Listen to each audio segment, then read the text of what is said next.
Hello, Serendipitous here. Finally back from my hiatus from making videos. It's been a while for two reasons. I was in a trip to Japan, and also at the same time, my PC was just out of commission entirely. I made a short about that, or I made a video talking about that. So anyway, finally have it back. I finally have. I basically was starting from scratch with absolutely everything about the computer. So programs, files, everything that was important to me has been was saved already. So we're good. We're fine there. Saved in in an external hard drive somewhere. So we're fine. Also, if you notice that this room is a bit of a mess, I'm very sorry about that. Cobweb and I are organizing a few things, not the least of which is new computer boxes and everything. So, but you're not here to hear about all of that. You are here to listen to what I have to say about Aurus and his lore, the new legend. At least I hope so. So, yeah, let's talk about the new legend, Aurus. I have I have his lore pulled up here. Move my window over to this corner here. Perfect. Now you can see everything. So what I'm going to do, just like I normally do, I'm going to read through all of the lore. Then I'm going to go over any references and connections that I come across. And also I'll go over his trailer as well, the Aurus's trailer, and tell you anything else that I notice about that, the old frame by frame analysis. So here we go. Also, by the way, thank you very much to the developers at Blue Mammoth Games for letting me have a slightly early look at this, so I can this lore, so I can get this video out right when Aurus releases. So really appreciate that. Thank you. So, yeah, here we go. Aurus, the Gladiator. He's besting all our greatest beasts. Invent new ones if you must, but I need this stadium filled. Add extra heads, more legs, who cares? Just make it happen. Colosseum editor Gaius, exasperatedly. I have triumphed over Rome's fiercest warriors and felled its mightiest combatants. These brand deals. Are they strong? Aurus to Thor and Thea, looking for merchandising opportunities. Because do I have the hat here? I do not. Oh wait, yes, I do. Should have been prepared for this, but I do have Thea's hat because if you remember, Thea created her own brand, Eternal Sports. This thing here, and also Thor did have a Thor is a big Bodvar fan. He has a foam Bodvar crown and stuff. So Thor and Thea are all about that sports merchandising. So anyway, I usually wear this in lore videos when I'm talking about theorizing, when I'm theorizing about something. We'll see if I come up with any theories, um, but yeah, just like usual, there is a quote about the legend and a quote by the legend. Let's move on. As the story goes, many know the Colosseum is a place where hopes and dreams are tested through combat. Few know that the Colosseum itself has hopes and dreams too. It longed to experience the battles it had cradled, with blessing from the gods, formed in the heart of the arena from the blood of the greatest warriors, the gold that fueled its seats, and premium Roman concrete. M. Validus Aurus Maximus was born. The thrill of combat became his sustenance. The cheering masses were his lifeblood. Aurus crushed sword wielders, laid waste to shield bearers, and became the idol of netmen everywhere. He set records in chariot races as the one pulling the chariot. In the morning, he was scheduled to take on the 10 invincible spearmen. By early afternoon, they had already changed their name. Begotten by dreams, Aurus and his thirst for combat would prove eternal. The Roman Empire was not. As time marched on, Aurus remained unchanged. One by one, opponents succumbed to his trident until his Colosseum seats became barren and silent. Unable to fall to time or foe, the Valkyries were blind to the gladiator. Thankfully, the Psychopomp freelance network is well connected, and Mercury put word out of a battle ready soul in need of a lively new audience.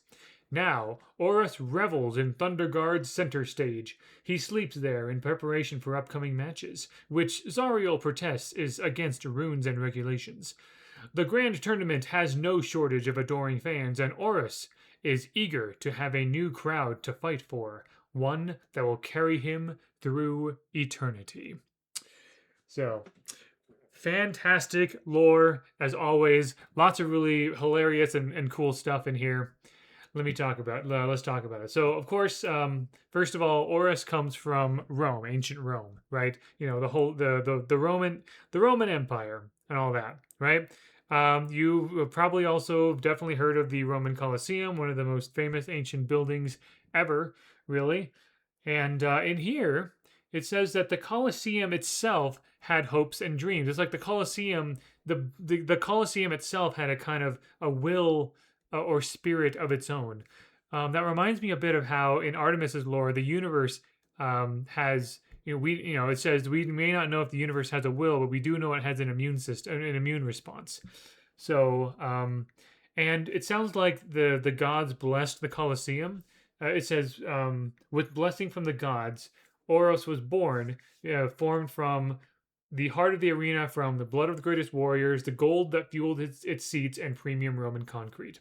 So blood, gold, and concrete made Aurus, because the Colosseum wanted to experience the battles it had cradled. So I suppose you could kind of say that Aurus, in a way, is the Colosseum personified, or I don't think I've ever really seen the Roman Colosseum like made into like a person, but until now, I guess we have.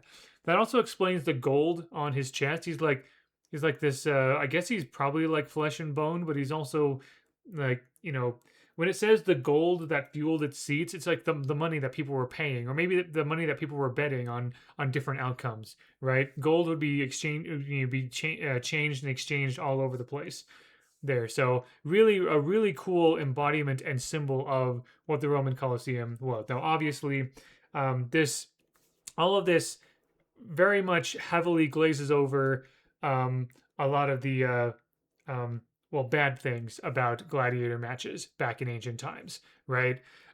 They were pretty brutal and often involving prisoners and so forth, at least according to my understanding. So just wanted to kind of acknowledge that is part of the Roman Colosseum in real world history. But here in Brawlhalla, it talks about just battle in the most straight PG of terms. So make of that what you will. Regardless, we also have Aurus's full name, M. Validus Aurus Maximus.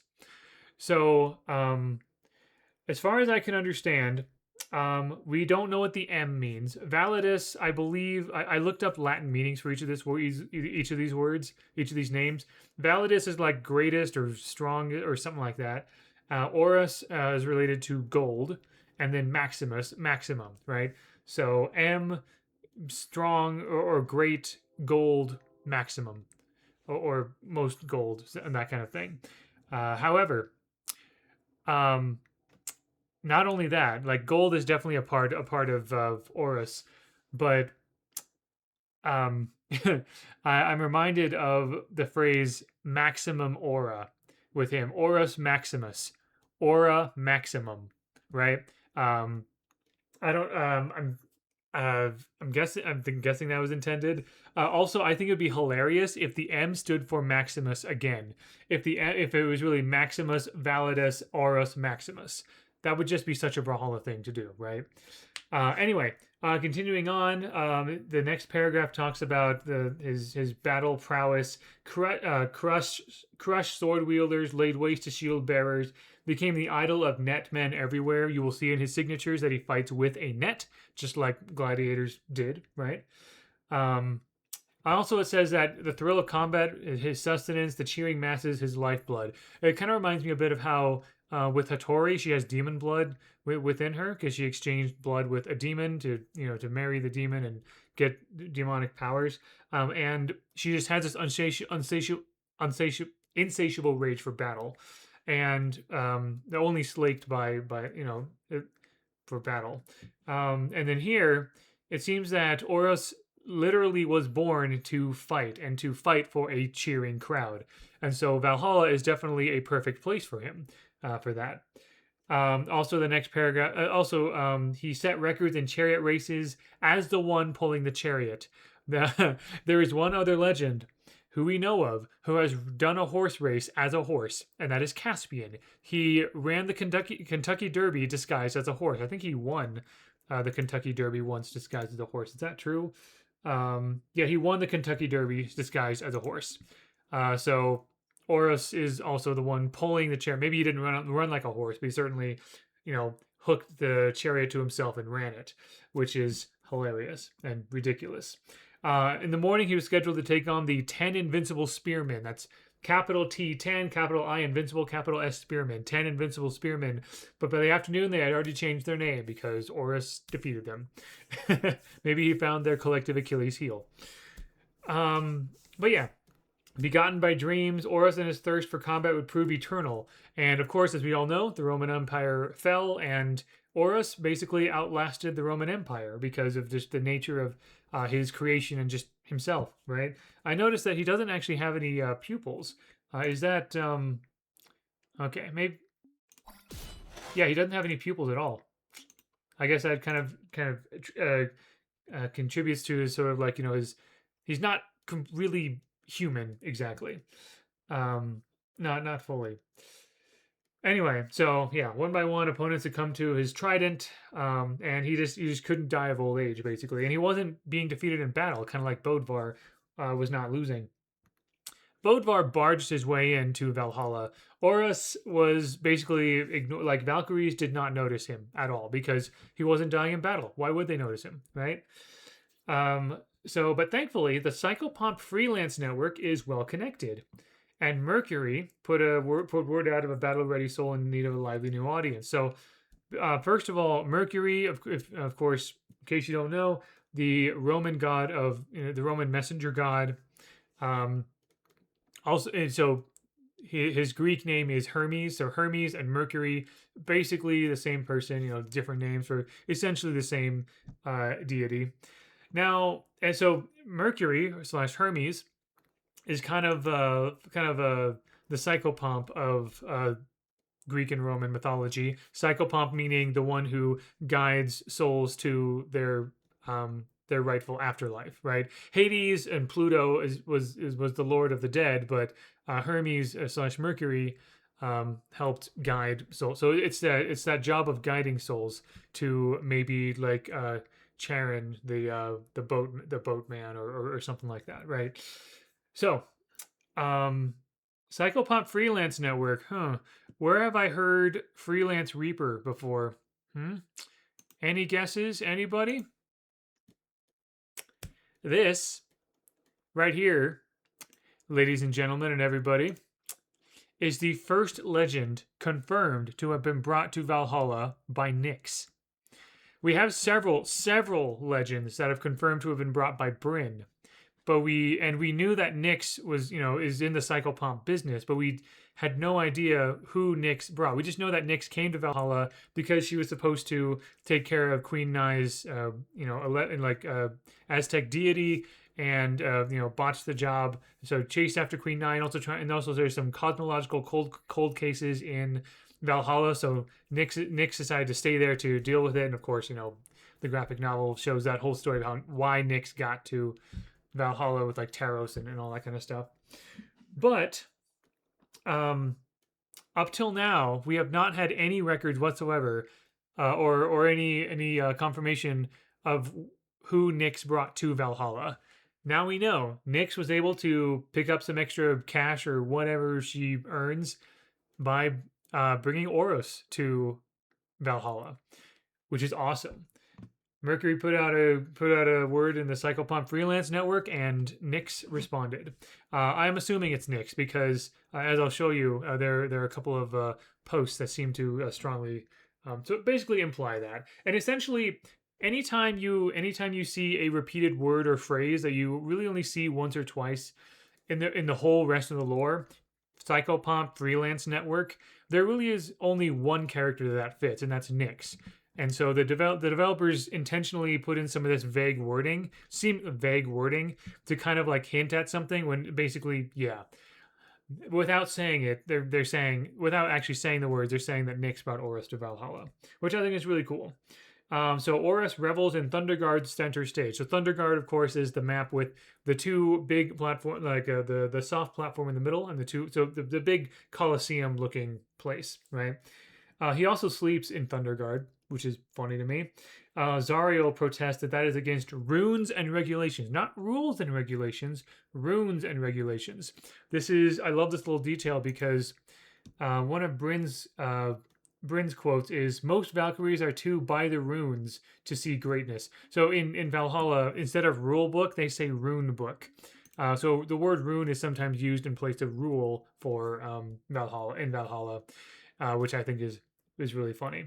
And also Zariel would be the one to protest against this because Zariel would kind of be a bit more uptight about things, right? About, but you're supposed to be doing this. This is how it's supposed to be. This is what the rune book says.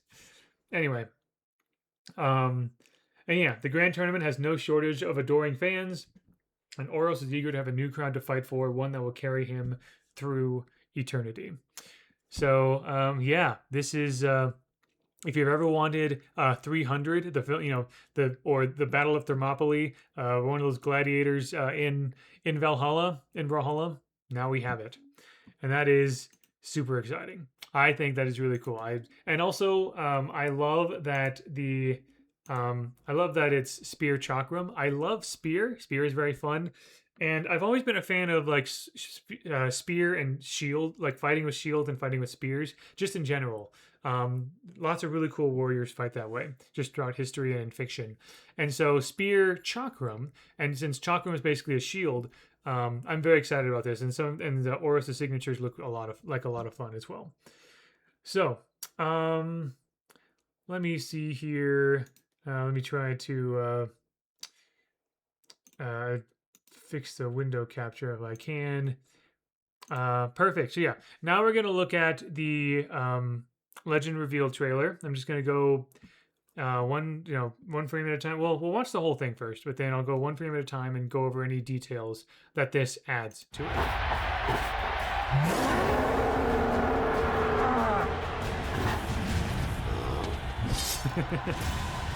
Gosh, he looks so cool. Victor Semper Ego Sum. I don't chase. Victor The victory is always me. Sum. I don't chase victory. I claim it. Yeah. Subtitles for the win. You fight well, just not well enough. My chakram strikes with blade and shield. Yeah, I mean, like, he just looks so Your cool. glory is earned, but I intend to take it. Some really good lines in here. His signatures look like they're so fun. You fight me, but you lose to the spear. The arena does not change, only the stakes. Yes! Roman steel beats Norse thunder. He's fighting Thor here. Called out, huh? I have not come to join you. I have come to surpass you. Gratum Brawlhalla. All right. Welcome to Brawlhalla. Yep. June 17th. So, yeah, very short animation at the beginning, but a couple of fun little details here. So first of all, I like that they opened with Taros because Taros is, Minotaur. It's like Greek myth and stuff. So there's some connection there, and also Taros began as one of his early jobs was as a basically as a gladiator. He was a gladiator himself. He fought in arena battles. So, yeah, it makes a lot of sense to have have Taros begin this trailer. So as we kind of zoom out from Taros, we're in a sandy, kind of like a sandy area, a dusty sandy area, which again makes sense for a Coliseum. We've got a bunch of people beat up in the background. We have Yumiko back here, Bodvar back here, Seven with her tank back here. We also have, oh yeah, I see it's Cassidy here. I see her cowboy boots with the spurs. We just don't see her her hat, her cowboy hat.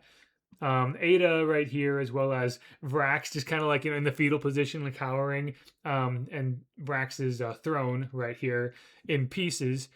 Oh, I think this is Vivi right here, the popped out like collar and like disco outfit and stuff. And it looks like I think this might be Tezca right here. So Taros has been putting in work in this battle. Oh yeah, it is Vivi on the far left. Kind of insane. So he's just like, who's next? Kind of a thing. Which is fantastic. Looking for another worthy challenger. And the next worthy challenger will be, of course, a gladiator. Yeah, Vrax's throne here in shambles.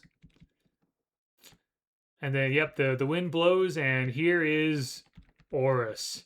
I just noticed he has this really big, like, pauldron thing going on his shoulders and arms. Really cool. He got his net. He's got his trident spear.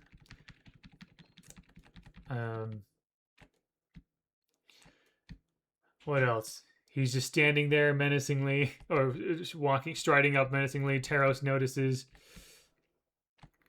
And then Aurus comes up to challenge him. Gosh, I love the design, like, the gold designs on his chest. He's such a cool design. There was somebody, a small spooky in the community, said once that Aurus is such a Brawlhalla design. He looks like he belongs in Brawlhalla, and I couldn't agree more. I like the kind of like the mohawk thing going on. I think that's meant to kind of look like those Roman helmets that have the plume and stuff. I think that's a really cool touch.